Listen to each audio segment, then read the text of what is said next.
Hi students, जो topic अभी हम दीक्षाल इंस्टीट्यूट में शुरू करने वाले हैं वो है हमारा मॉलिक्यूलर बेसिस ऑफ इनहेरिटेंस है semi conservative nature of DNA.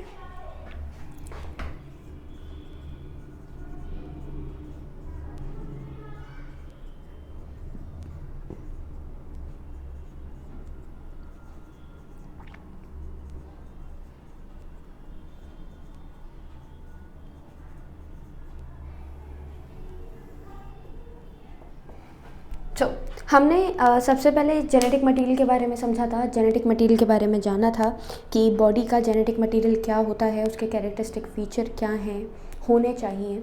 इसके साथ साथ हमने पढ़ा था कि जितने भी कैरेक्टर्स बॉडी के अंदर शो किए जा रहे हैं या फिर जो इनहेरिटेंस के लिए जो हमने बेस बनाया है वो इनहेरिटेंस का बेस कुछ और नहीं बल्कि हमारा डीएनए ही है।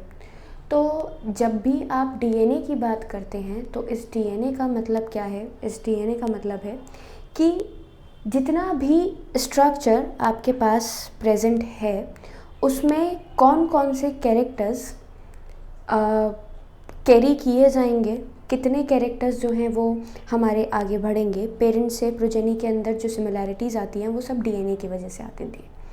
और डीएनए का एक इम्पॉर्टेंट कैरेक्टरिस्टिक फ़ीचर हमने क्या पढ़ा था? डीएनए का एक इम्पॉर्टेंट कैरेक्टरिस्टिक फ़ीचर हमने पढ़ा था हमारा that it is able to replicate itself. मतलब डीएनए की ये खासियत होती है कि ये रेप्लिकेशन के प्रोसेस को शो करता है, इसी वजह से इसको जेनेटिक मटेरियल भी बोला जाता है। अब आगे का क्वेश्चन क्या है कि ये जो जेनेटिक मटेरियल डीएनए है ये डिवाइड कैसे करता है? तो इसके लिए हमने क्या जवाब दिया? इसके लिए हमने जवाब दिया that DNA divide semi conservatively.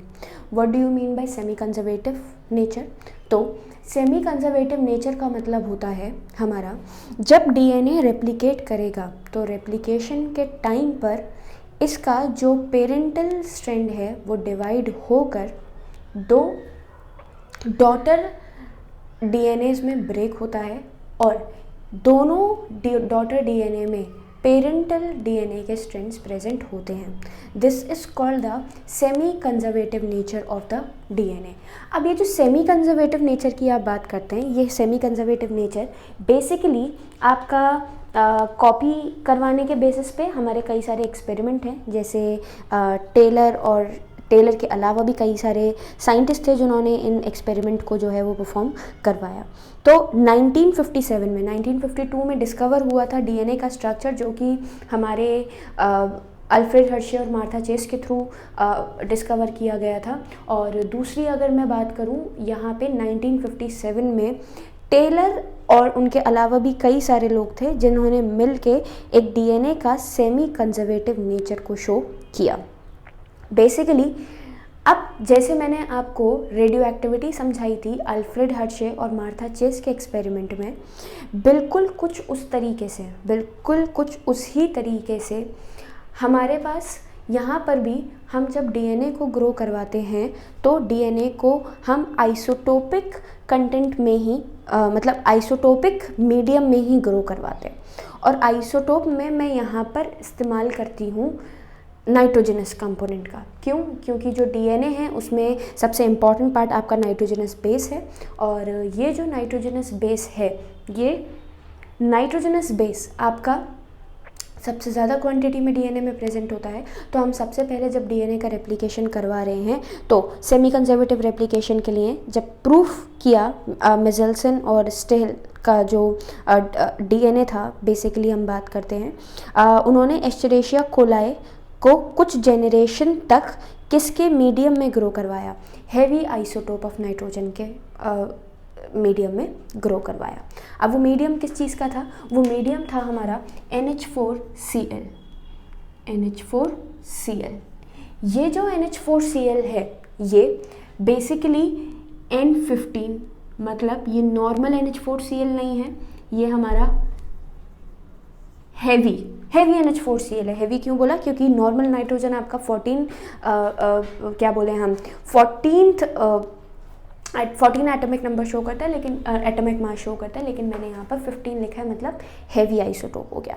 तो सबसे पहले जो डीएनए को ग्रो करवाया गया एस्चेरिशिया कोलाई के किस मीडियम में, बहुत सारी जेनरेशन्स तक, क्योंकि डिवीजन बहुत फास्ट होता है, तो बहुत सारी जेनरेशन तक हमने डिवीजन करवाया NH4Cl, जो कि हैवी आइसोटोप रखता था, N15 का मॉलिक्यूल अपने अंदर रखता था।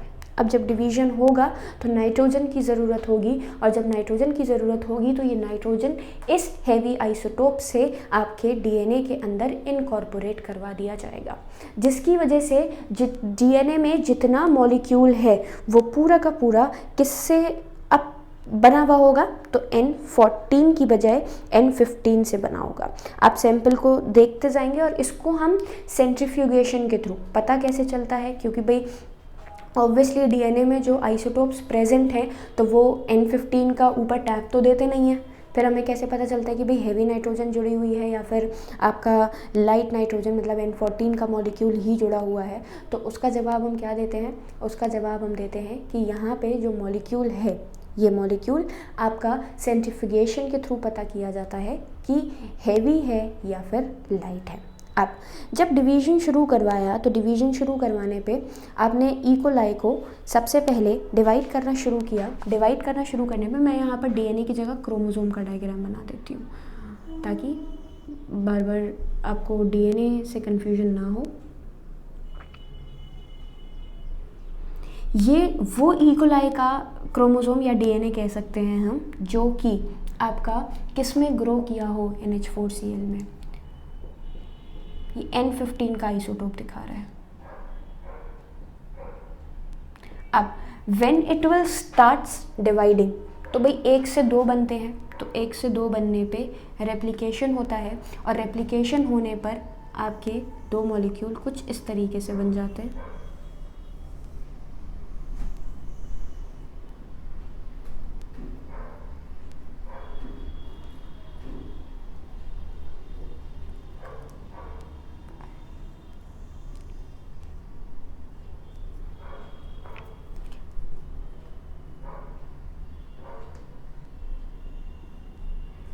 प्लस, क्योंकि ये 2 पार्ट में डिवाइड करेगा।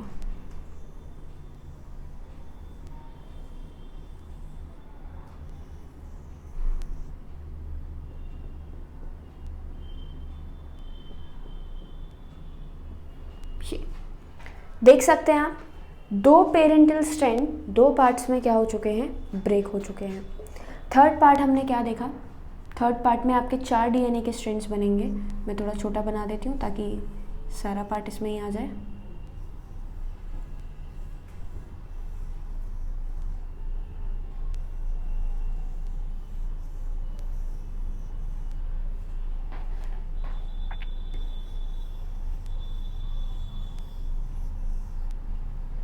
यहाँ पर ये स्ट्रैंड और ये स्ट्रैंड मैं आपको इधर दिखा देती हूँ। जब ये वाला स्ट्रैंड डिवाइड करेगा तो इसका एक सिंपल बनेगा और एक यही है, तो ये इसके सामने वाला सिंपल ही होगा, N14 वाला। तो इस तरीके से ये सेमी कंजर्वेटिव नेचर जो है वो हमें शो किया जाता है। सेंट्रीफिकेशन के थ्रू कैसे पता चला, तो सेंट्रीफिकेशन के थ्रू पता चलता है भाई, आप जब सबसे पहले डीएनए के मॉलिक्यूल को सेंट्रीफ्यूग करवाते हैं तो जो सबसे पहला मेंबर होता है, वो सबसे पहला मेंबर क्योंकि N15 है, N14 N15 N15 N14 N15 N14 N14 N14 N14 N14 N14 N15। Okay, centrifugation जब करवाएंगे तो यहाँ पर 2 मॉलिक्यूल्स हैं N15 के। सेंट्रीफ्यूगेशन लेवल कुछ ये रहा। जब हमने सेकेंड स्टेज में सेंट्रीफ्यूगेशन के प्रोसेस को परफॉर्म करवाया तो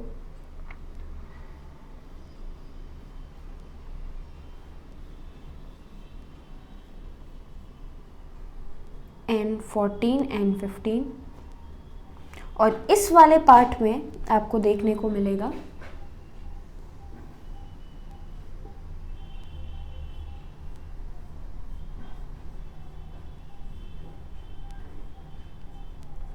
N14 N14। तो जितना ज़्यादा लाइट पार्ट होगा उतना ज़्यादा ऊपर की तरफ शिफ्ट हो जाएगा, जैसे मैंने तीनों जगह पर बनाया है। तो ये बेसिकली सेमी कंजर्वेटिव नेचर हुआ, जिसमें हम क्या देखते हैं, जिसमें हम देखते हैं कि जो हमारा डीएनए का मॉलिक्यूल है वो जब भी डिवाइड करेगा तो वो सेमी कंजर्वेटिवली करेगा। सेमी कंजर्वेटिव का मतलब क्या है? सेमी कंजर्वेटिव का मतलब है कि जो डीएनए का मॉलिक्यूल है वो हमेशा एक स्ट्रैंड को तो नया बनाता है, एक स्ट्रैंड तो न्यूली सिंथेसाइज्ड होता है, और दूसरा स्ट्रैंड हमें पेरेंटल मतलब पेरेंट से मिला हुआ होता है। क्योंकि जब आप इस पार्ट को डिवाइड कर रहे हैं, अभी हम रेप्लिकेशन ऑफ डीएनए पढ़ेंगे, तो रेप्लिकेशन ऑफ डीएनए में जब पेरेंटल स्ट्रैंड अलग करता है तो अलग होने पे ये वाले के सामने एक नया स्ट्रैंड बन रहा है और इसके सामने एक नया स्ट्रैंड बन रहा है। मतलब लाइक अभी हालांकि हम पढ़ने वाले हैं पर फिर भी समझ लेते हैं। एक रेप्लिकेशन फोक बनती है, इस रेप्लिकेशन फोक में इसके अपोजिट बन रहा है, एक मैं डॉटेड ही बना रही हूँ ताकि आपको दिखे न्यूली सिंथेसाइज्ड है। दूसरा इसके सामने बना, इसके अपोजिट। तो जब इसके अपोजिट ये बना और इसके अपोजिट ये बना, तो ये तो रहा पेरेंट वाला पार्ट, ये रहा नया वाला पार्ट। अब जो दो डीएनए बने वो कुछ यूं बने। ओके, अब मैं इसको लेके डिवीजन दे रही हूँ, इसके सामने अब बन रहा है ये, इसके सामने अब बन रहा है ये। तो अब ये दोनों हो गए ये इस तरीके से, और ये हो गया आपका ये पार्ट। तो देखें अब यहाँ पे दोनों स्ट्रैंड जो हैं वो कैसे हैं? N14, और जो एक स्ट्रैंड है वो कैसा है आपका? N15। तो यही कहलाता है आपका semi conservative nature of DNA. Means DNA is replicating basically semi conservatively, और हम इसको सेंट्रीफ्यूग करवाते हैं किस में? मतलब जो सेंट्रीफ्यूगेशन करवाया जा रहा है ये किस में करवाया जा रहा है? ये करवाया जाता है आपका सीजियम क्लोराइड के सोल्यूशन में। तो CaCl के सोल्यूशन में हम क्या करवा रहे हैं? इसको सेंट्रीफ्यूग करवा के चेक करते हैं, और डेंसिटी कि पहले डिवाइड करवाया first time when we divide centrifuge, तो जो पार्ट था वो क्यों बहुत ज़्यादा हैवी होने की वजह से सेटल डाउन हो गया। दूसरा हमने बात किया कि दूसरे कुछ टाइम के बाद जब सेमी कंजर्वेटिव, क्योंकि डिवीज़न हमें पता है कि भाई एक 20 मिनट्स के अंदर जो डिवीज़न है न्यूक्लियस का वो हो जाने वाला है, क्लियर। तो वो न्यूक्लियस के टाइम को मेजर करके हम सेंट्रीफ्यूगेशन को करवा देते हैं ताकि टाइम पीरियड जो है वो हमें पता चल जाए, क्योंकि टाइम के अकॉर्डिंग ही दिखेगा कि भाई अब डिवीज़न होता क्या हम बाद में सेंट्रीफ्यूगेशन कर रहे हैं तो हम समझ नहीं पाएंगे, क्लियर। इसके बाद आपका जो ये वाला पार्ट है, फिर हमने सेंट्रीफ्यूग करवाया तो जो डेंसिटी थी वो बहुत ज़्यादा ना तो नीचे थी, मतलब बहुत ज़्यादा हैवी भी नहीं था, बहुत ज़्यादा लाइट भी नहीं था। मतलब जो स्ट्रैंड है that is incorporated with the older strand, the new strand is incorporated with the older strand. तो यहाँ पे डेंसिटी जो थी वो ना तो बहुत नीचे है और ना ही बहुत ऊपर है। और तीसरी जगह पर आपका क्या प्रेजेंट है? तीसरी जगह पर आपका प्रेजेंट है N14, जिसमें जो कि हमारा लाइट आइसोटोप माना जाता है, बोलते हैं। और ये जो लाइट आइसोटोप है इसकी डेंसिटी बहुत कम है as compared to the heavy nitrogen. तो this was your semi conservative nature of DNA. अब नेक्स्ट जब भी हम बात करते हैं मिचेल्सन-स्टेल का एक्सपेरिमेंट है, जो कि ये भी क्वेश्चन पूछ लिया जाता है कि भाई किसने प्रूफ किया, तो हम क्या जवाब देते हैं? मतलब 1957 में किसके थ्रू प्रूफ करवाया गया था? Meselson and Stahl in 1957, Taylor et al, जैसे अभी मैं आपको बोल रही थी, तो वही पार्ट है। अब डीएनए डिवाइड कर रहा है सेमी कंजर्वेटिवली, वो भी चीज़ हमें समझ में आ गई। लेकिन जो डीएनए का रेप्लिकेशन है वो रेप्लिकेशन अब कैसे होता है, अब नेक्स्ट पार्ट हमें समझना है ये, जो कि अगेन बहुत ज़्यादा इम्पॉर्टेंट है।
रेप्लिकेशन ऑफ डीएनए बहुत ही इम्पॉर्टेंट टॉपिक है और हम कह सकते हैं कि डीएनए को रेप्लिकेट जब करवा रहे हैं तो रेप्लिकेशन के टाइम पे किस तरीके से डीएनए रेप्लिकेट करता है, या एक स्ट्रैंड से दो स्ट्रैंड्स में, दो स्ट्रैंड से चार स्ट्रैंड्स में किस तरीके से कन्वर्ट होता है, तो वो सारी की सारी चीज़ें अब हमें यहाँ पे समझनी है। पहली चीज़ तो इम्पॉर्टेंट ये है कि जब भी आप डीएनए का डिवीज़न दे रहे हैं तो डीएनए का जो डिवीज़न होता है वो सिंपल प्रोसेस जैसा हमें दिखा कि भाई 1 से 2, 2 से 4 बहुत इजीली बोलने में लग रहा है, पर एक्चुअली इतना इजी होता नहीं है।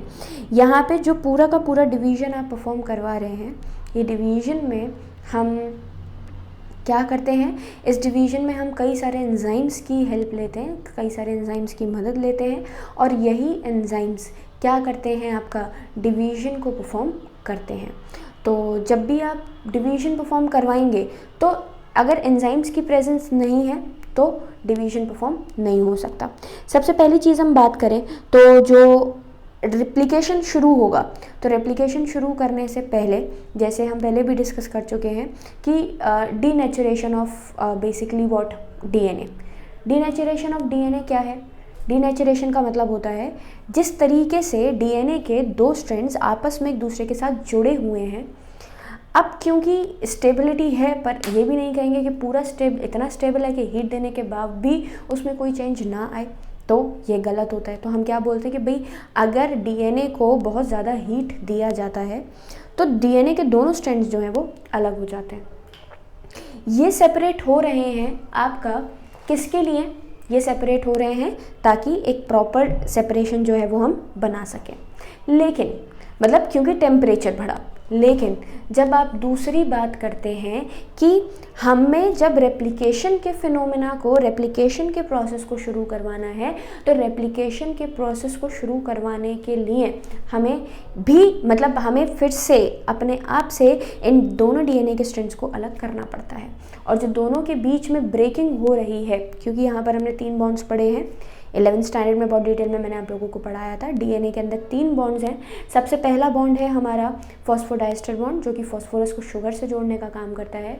दूसरा है हमारा ग्लाइकोसिलिक लिंकेज, जो कि हमारे शुगर को नाइट्रोजनस बेस से जोड़ने का काम करती है। और तीसरा नाइट्रोजन से नाइट्रोजन जुड़ के बनाता है आपका हाइड्रोजन बॉन्ड्स।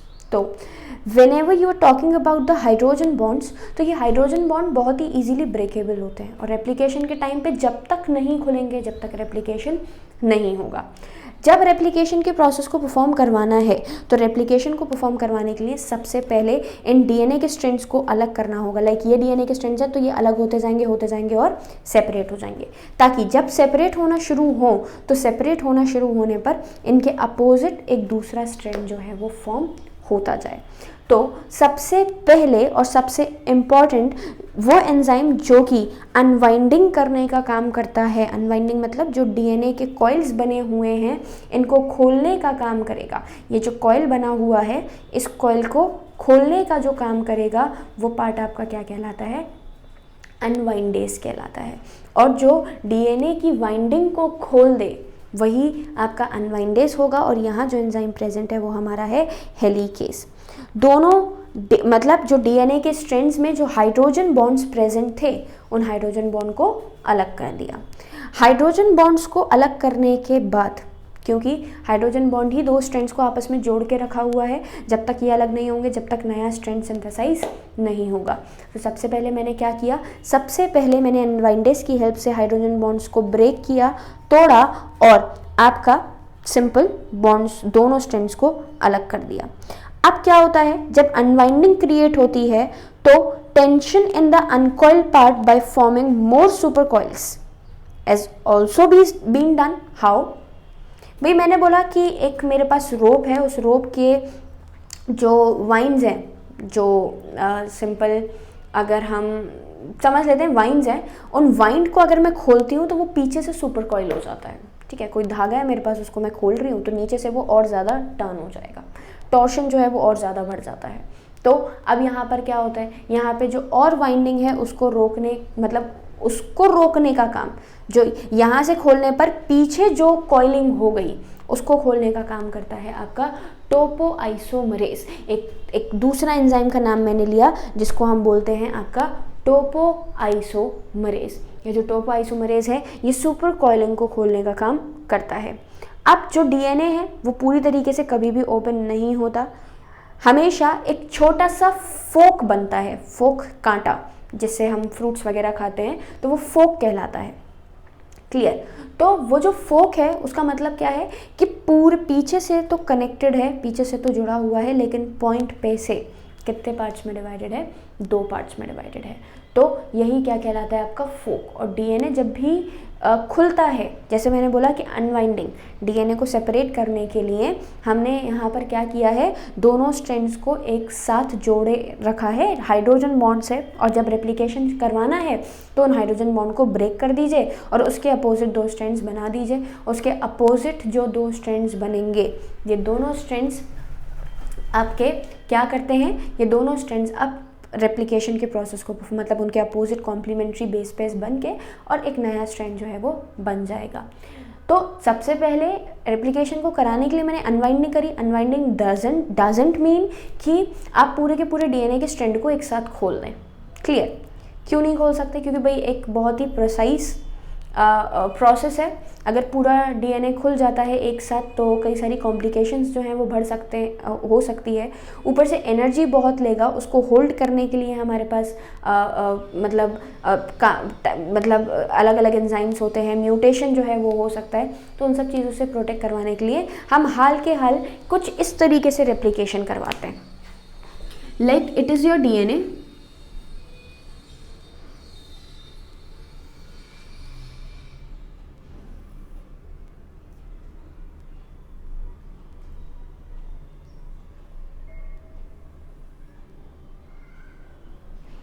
यहां डीएनए पर शुरू हुई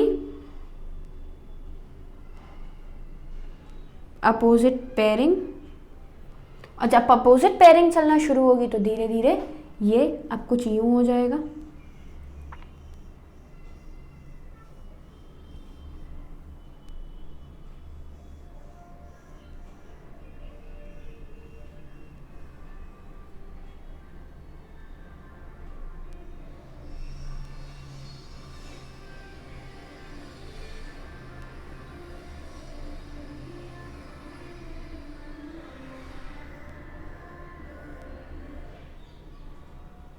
इस तरीके से तो नया कॉइल बनता जा रहा है, कॉइलिंग होती जा रही है, पुराना वाला स्ट्रैंड जो है वो खुलता जा रहा है। तो रेप्लिकेशन जब भी शुरू होता है तो वो हमेशा शुरू होता है रेप्लिकेशन फोक के थ्रू। अब मैं एक डायग्राम बनाती हूँ आपको, उससे पूरा रेप्लिकेशन आपको समझ में आ जाएगा।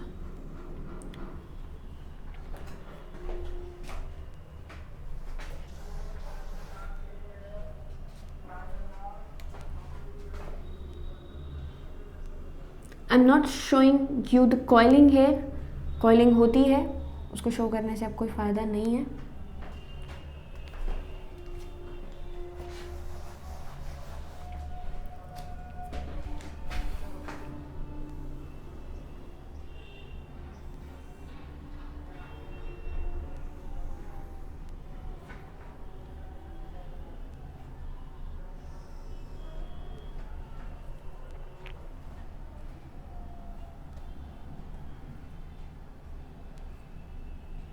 हमने पढ़ा था डीएनए के जो आपका स्ट्रैंड है, दोनों स्ट्रैंड्स जो होते हैं वो आपके एंटी पैरेलल होते हैं।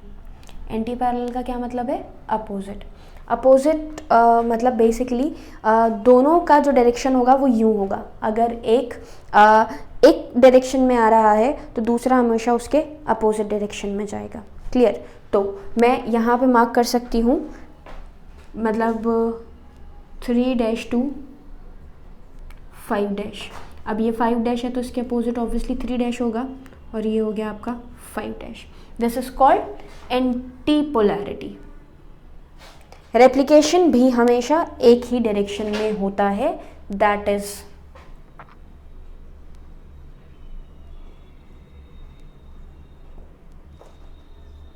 (5) to 3। ओके, अब this is your replication fork. ये आपकी रेप्लिकेशन फोक है। ये रेप्लिकेशन फोक जैसे जैसे डिवीजन होता जाएगा वैसे वैसे बनती जाएगी। सबसे पहला एंजाइम जो इस्तेमाल हुआ दैट वाज हेलिकेस। हेलिकेस क्या करता था? हेलिकेस इन दोनों स्ट्रैंड्स को ओपन करने का काम करता था।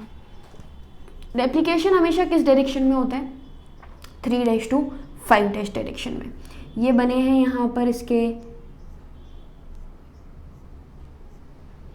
बेस पेयर्स जो कि लगातार हाइड्रोजन बॉन्डिंग को तोड़ते हुए, ये हाइड्रोजन बॉन्ड्स हैं, यहाँ मैंने हाइड्रोजन बॉन्ड को ब्रेक कर दिया। अब रेप्लिकेशन हमेशा किस डायरेक्शन में है? 5' to 3'। एंटी पैरेलल बन रहा है इसके, एक साथ नहीं है, 3 to 5 नहीं बनेगा, हमेशा 5 to 3 बनेगा। अब रेप्लिकेशन अगर 5 to 3 होता है तो मैं यहाँ से 5 to 3 करवाऊँ, फिर एंटीपोलैरिटी ख़त्म, बाकी नहीं लेकिन इसमें ख़त्म। तो ये सही है? बिल्कुल सही नहीं है, पूरी तरीके से गलत है। तो क्या होता है? रेप्लिकेशन 5 to 3 ही होगा। तो अब आप बोलो कि भाई ठीक है उल्टा रेप्लिकेशन करा दो, 3 to 5 करा दो, तो 3 to 5 में ऐसे बन जाएगा। तो हम बोलते हैं, जवाब देते हैं तब भी नो, रेप्लिकेशन भी 5 to 3 ही होगा, पोलैरिटी भी एंटी ही रहेगी। लेकिन यहाँ जो रेप्लिकेशन शुरू हुआ है अब वो कैसे शुरू होगा?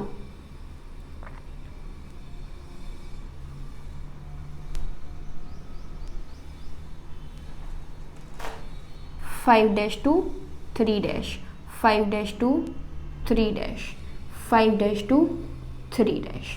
क्लियर? तो अब आप जब भी रेप्लिकेशन करवाएं तो रेप्लिकेशन हमेशा किस डायरेक्शन में करवाएंगे? रेप्लिकेशन हमेशा करवाएंगे 5 to 3। लेकिन यहाँ पर हमने एक चेंज क्या देखा? यहाँ पर एक चेंज हमने ये देखा कि जितने स्ट्रैंड्स बने हैं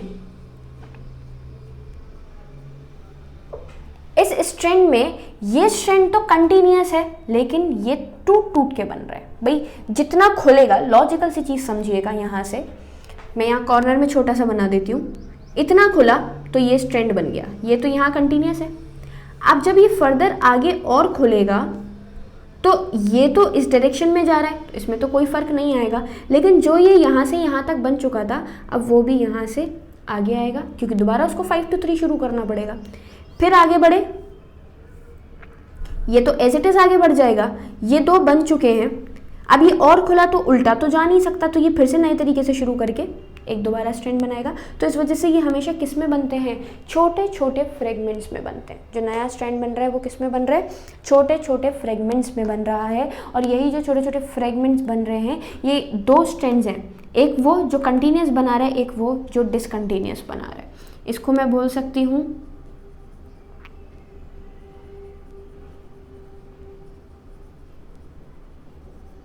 इसको मैं कह सकती हूँ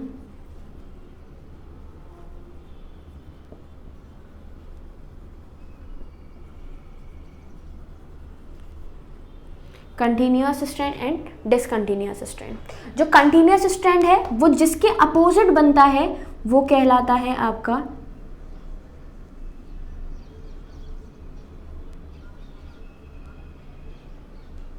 लीडिंग स्ट्रैंड, और डिसकंटिन्यूअस स्ट्रैंड के अपोजिट जो स्ट्रैंड बन रहा है वो क्या कहलाता है हमारा?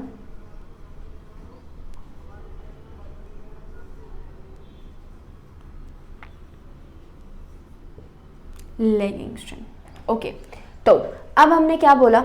एक है लीडिंग स्ट्रैंड, एक है लेगिंग स्ट्रैंड, जिसके अपोजिट, क्योंकि 5 to 3 डायरेक्शन में ही आप रेप्लिकेशन को परफॉर्म करवाते हैं हमेशा, और 5 to 3 डायरेक्शन में ही जब रेप्लिकेशन परफॉर्म होगा तो उस कंडीशन में आपका जो कंटिन्यूअस स्ट्रैंड है वो कंटिन्यूअस स्ट्रैंड 5 to 3 बनाता जा रहा है, और यहाँ पर जो दूसरा स्ट्रैंड है जो कि कंटिन्यूएशन कर ही नहीं सकता क्योंकि पोलैरिटी अपोजिट चाहिए हमें, और ये जो पोलैरिटी अपोजिट चाहिए हमें, ये क्या करती है? ये छोटे छोटे फ्रेगमेंट्स को बनाती है, जिसकी वजह से ये पार्ट कहलाता है हमारा डिसकंटिन्यूअस स्ट्रैंड। और ये जो डिसकंटिन्यूअस स्ट्रैंड्स हमारे पास प्रेजेंट हैं, ये डिसकंटिन्यूअस स्ट्रैंड बेसिकली छोटे छोटे पार्ट्स, ये और क्या कहलाते हैं? ओकाज़ाकी फ्रेगमेंट्स कहलाते हैं। क्या कहलाते हैं, ओकाज़ाकी फ्रेगमेंट्स। इसके अलावा हमने क्या बोला कि जब भी रेप्लिकेशन होगा तो रेप्लिकेशन करवाने के लिए हमने कुछ एंजाइम्स की बात करी। सबसे पहला था आपका helicase, breaking of hydrogen bond and unwinding of the DNA. यहाँ पर ये अनवाइंडिंग कौन करवा रहा है, ये अनवाइंडिंग करवा रहा है आपका हेलिकेस, पहला एंजाइम। यहाँ पे आपके आरएनए प्राइमर्स भी जुड़े होते हैं जो कि रेप्लिकेशन को शुरू करवाते हैं। एक डीएनए का बेस, आरएनए का बेस पेयर होता है जो कि आरएनए प्राइमर्स कहलाते हैं। मैं यहाँ मेंशन कर देती हूँ।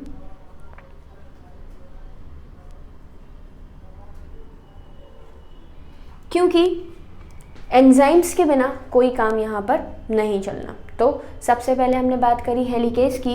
हेलिकेस के बाद हम दूसरी बात करते हैं, जब ये खुलेगा, जब ये खुल रहा है तो इसके खुलने पर ऊपर आ रहा है टॉर्शन, मतलब सुपर कॉइलिंग।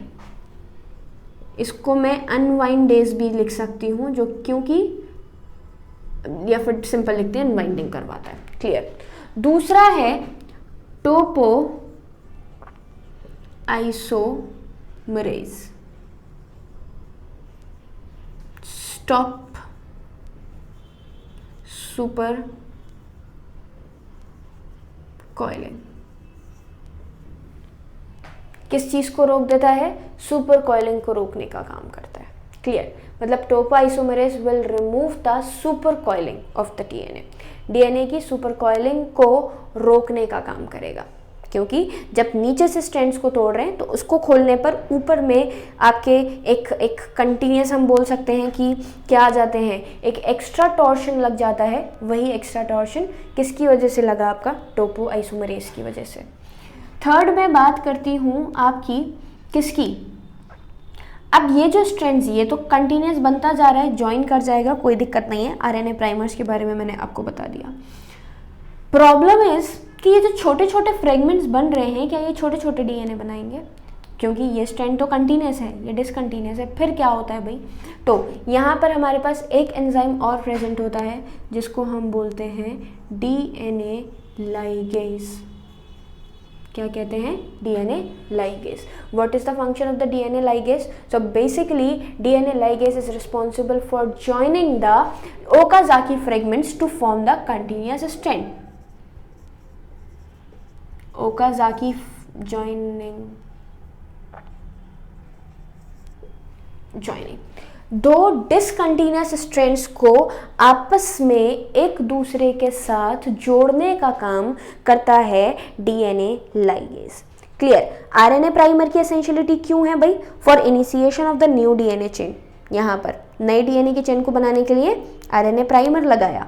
ये आरएनए प्राइमर्स हैं सारे। तो जब नए डीएनए की चेन को इनिशिएट कर रहे हैं तो क्या बना रहे हैं, आरएनए प्राइमर्स का फॉर्मेशन कर रहे हैं, जो कि 5' एंड पर डीएनए के लगा होता है। डीएनए के 5' एंड पर, क्योंकि रेप्लिकेशन वहीं से शुरू होता है और इसको enzyme RNA basically primase secret करते हैं। प्राइमेस की वजह से ये जो काम है ये शुरू हो पाता है। फिर उसके बाद हम डीएनए, इन्हीं के बीच में किसकी बात करते हैं, डीएनए पॉलीमरेजेस की बात करते हैं। जब आप डीएनए पॉलीमरेजेस की बात करते हैं तो भाई क्योंकि ये जो प्रोसेस है, ये जो फिनोमेना है, ये बहुत ही फास्ट होता है और फास्ट होने के साथ साथ एक्यूरेट भी चाहिए होता है। लॉजिकल सी चीज़ है भाई, एक भी बेस पेयर में ऊपर नीचे होने का मतलब है म्यूटेशन, और म्यूटेशन का मतलब है जीनोटाइप और फिनोटाइप दोनों बदल जाना। तो यहाँ पे हमारे पास कुछ सिंथेसाइजिंग एंजाइम है जिसको हम कहते हैं डीएनए पॉलीमरेजेस। भाई लॉजिकल सी चीज़ है, जब यहाँ इसके सामने एंजाइम्स आना शुरू होंगे, बेस पेयर्स आना शुरू होंगे, तो उनको भी तो कोई एंजाइम ही लाने का काम कर रहा होगा। तो यहाँ पॉलीमरेज मतलब मरेज मतलब एंजाइम। तो पॉलीमरेज वो एंजाइम है जो कि डीएनए का पॉलीमर बनाने का काम कर रहे हैं। हम पॉलीन्यूक्लियोटाइड चेन का फॉर्मेशन कर रहे हैं। न्यूक्लियोटाइड को आप क्वांटिटी में क्या करते जा रहे हैं, बढ़ाते जा रहे हैं। तो वो काम कौन करता है, डीएनए पॉलीमरेज। और डीएनए पॉलीमरेज की भी कौन सी कैटेगरी, तो डीएनए पॉलीमरेज 3rd। इसके साथ साथ जो डीएनए का रेप्लिकेशन है वो बेसिकली रिपेयर एंजाइम के थ्रू भी होता है। डीएनए पॉलीमरेज 1st, 2 एंजाइम बोली, डीएनए पॉलीमरेज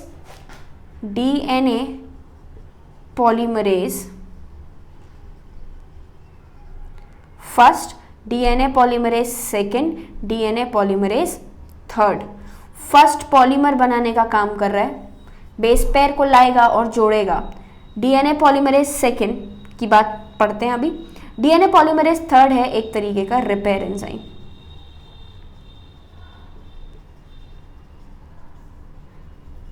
क्योंकि प्रोसेस बहुत फास्ट है और प्रोसेस के बहुत फास्ट होने की वजह से हम ये भी कह सकते हैं कि अगर ऐसा नहीं है कि एक्यूरेसी हमेशा प्रेजेंट होगी, कहीं ना कहीं कोई बेस पेयर में चेंजिंग होती है। अगर चेंजिंग मिलती है तो क्या होगा, तो चेंजिंग अगर मिलती है तो उस कंडीशन में आपका जो डीएनए पॉलीमरेज थर्ड है, जिसको हम रिपेयर एंजाइम कहते हैं, वो रिपेयर एंजाइम हमारे डीएनए के किसी भी पार्ट को जो कि मिसलीड कर गया है उसको वापस से सही पोजीशन पे लगाने का काम करेगा। डीएनए पॉलीमरेज सेकेंड जो है वो मैंने अभी भी आपको बोला कि बाद में समझेंगे। तो कुछ खास मतलब एक माइनर एंजाइम है जो कि इन दोनों में से किसी की भी एब्सेंस होने पर एक किसी भी एक्टिविटी को परफॉर्म करने का काम करता है। मेन इंपॉर्टेंट काम पॉलीमरेज फर्स्ट का और पॉलीमरेज थर्ड का है। फर्स्ट पॉलीमर चेन का फॉर्मेशन करता जा रहा है कंटिन्यूसली और सेकंड जो है वो रिपेयर एंजाइम की तरह वर्क कर रहा है। फिर इसके साथ बेस पेयरिंग होती जाएगी। बेस पेयरिंग के साथ साथ आप चेंज बनाते जाएंगे, दोनों बेस पेयरिंग करते भी जा रहे हैं और रीड भी करते जा रहे हैं। जो ओकाज़ाकी फ्रेगमेंट्स बने हैं उन ओकाज़ाकी फ्रेगमेंट्स को हम डीएनए लाइगेज के थ्रू बेसिकली लैगिंग स्ट्रैंड जो हैं वो जोड़ता है। तो इस वजह से कभी कभी हम डीएनए के रेप्लिकेशन को सेमी ऑटोनॉमस के साथ साथ सेमी डिसकंटिन्यूअस रेप्लिकेशन भी कहते हैं। सेमी मतलब आधा आधा, डिसकंटिन्यूअस मतलब जो फ्रेगमेंट्स हैं वो एक साथ नहीं जुड़ते हैं, मतलब एक साथ नहीं बनते हैं दूसरे स्ट्रैंड में, जिसकी वजह से कुछ टाइम के बाद हमें एक एंजाइम की ज़रूरत होती है जो कि हमारा डीएनए लाइगेज है। और ये जो डीएनए लाइगेज है ये सारे के सारे स्ट्रैंड्स को फ्यूचर में एक दूसरे के साथ जोड़ने का काम कर देगा।